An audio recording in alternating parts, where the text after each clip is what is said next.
Mr. Builder, no way do you take a deal like that. But he continues building. Absolutely continues building because he has a product and a business to run. Okay. So now we're going to go into the next little section here. This is on the KCRAR one, and it talks about addendas, entire contract.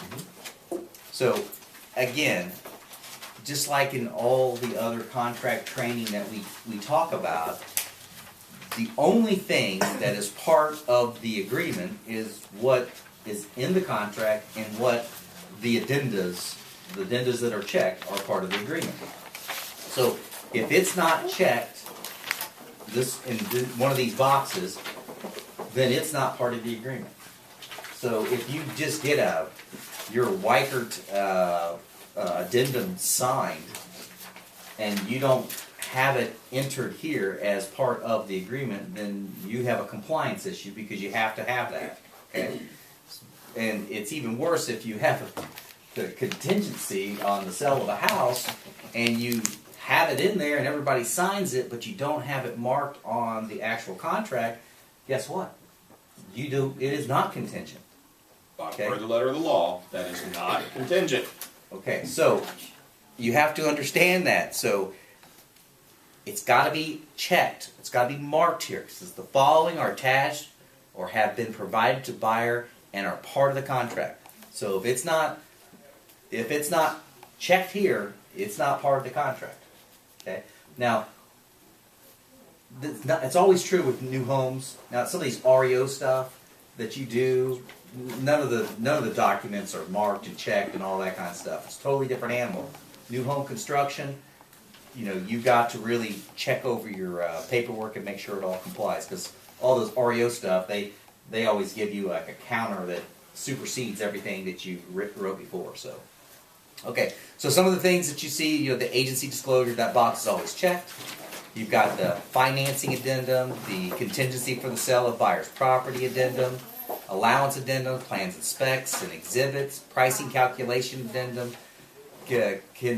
covenants and restrictions, home association documents, new home warranty addendum, special assessments and disclosures for the builders, Kansas energy efficiency disclosure, fire sprinkler system disclosure, Missouri only. You've got listing company, selling company, and then you have all these boxes marked for others.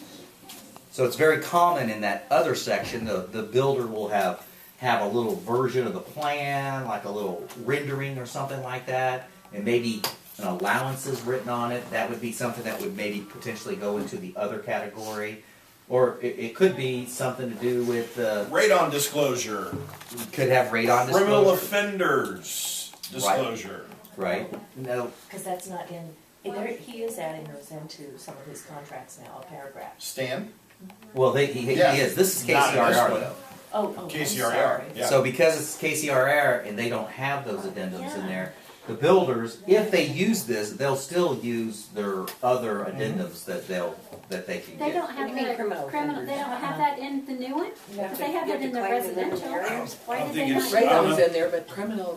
What is the Criminal criminal? reduces this. Criminal offender has to do with sexual They do. predators. Okay, Right. but living in the neighborhood. Yeah, or just Some say builders don't. Like on Some your builders residential won't. resale, they have Well, that paragraph most on builders there, might and they give use you a this one. website they can Sometimes go they to. don't Okay. want to pay for it. So that's the reason they don't use What's it. that saying? Okay, so we see all those different options there for this little section right here. If we go over to the other one, Oh, okay. which is this one, and you go down. Now, that same section that we were just talking about is like at the very end of the Stan Woodworth contract. Mr. Graham, if you could go back up to number 7. I'll go back to 7 for you. Okay. Completion. This is very important, and I wanted to tag it before we move forward. That first line right there has caused a lot of headache and problems over time between buyer, builder, and lender.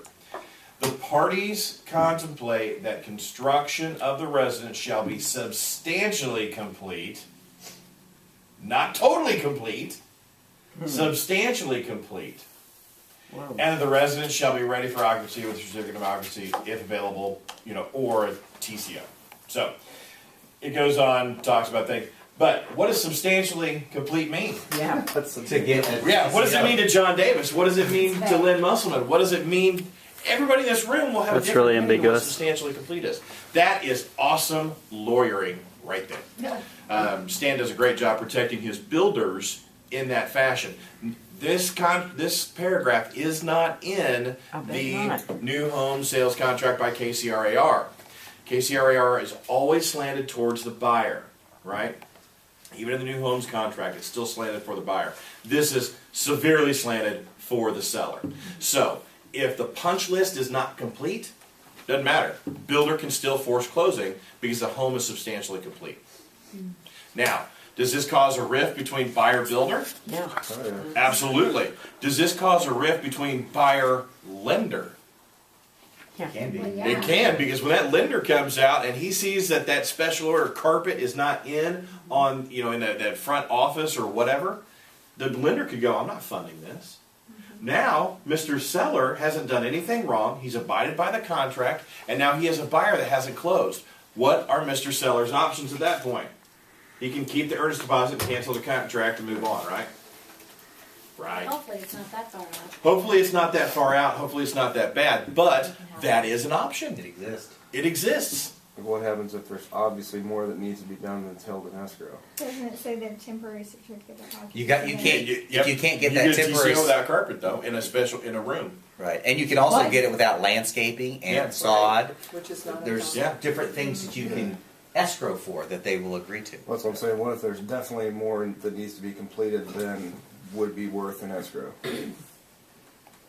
Well, then Then if there's more there than what substantially everybody agrees substantially complete is, then you just push the closing back, and that already is provided for within the contract. So, but Well, really, where is, I missed it.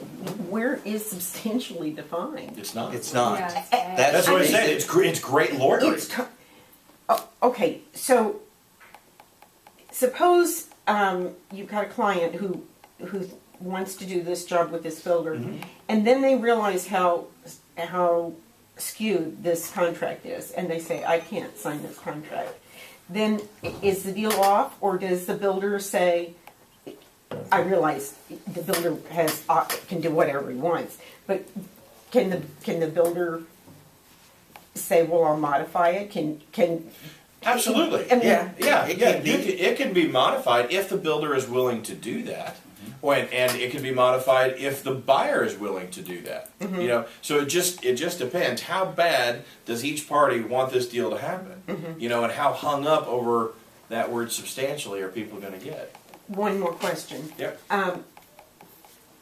Times are tough. I mean, not an abundance of build jobs going on. Does it ever happen that builders who want to work with this contract actually accept this contract? Correct. To get it done? Yeah. Yes. Yeah. That's what I want. I've had scenarios where I've had buyers that have language in here that they want to mark out, and builders that say no, and they'll go to another builder to build a similar home, and that builder will initial off on all those changes, and they'll get a build job, and the other builder didn't get a build job. Yeah. And that's happened to me on more than Who one wants occasion. it more? Yeah. And it was the funny thing is that the things that they wanted changed were just so minute and so unimportant. They weren't the big things? No, little things. And sometimes people just have to feel that they won to feel good. Yeah. So, and I have several examples. One was with Lambie Gear. He would not change. Well, this It because was Lambie Gear at the time. Now it's Jim, Lambie. Lambie Gear Yeah. refers everything back to, if you want to change the contract, you're going to go talk to my attorney, Stan Woodward, Yeah. and work it out with him, and then we'll have a special addendum that Stan will write up explaining the changes and the modifications.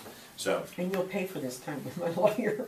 Well, sometimes, yeah, depending on how drastic it is. But anyway, back to where we were talking about making sure all the addenda was included, like what Tori was talking about with the KCRAR contract.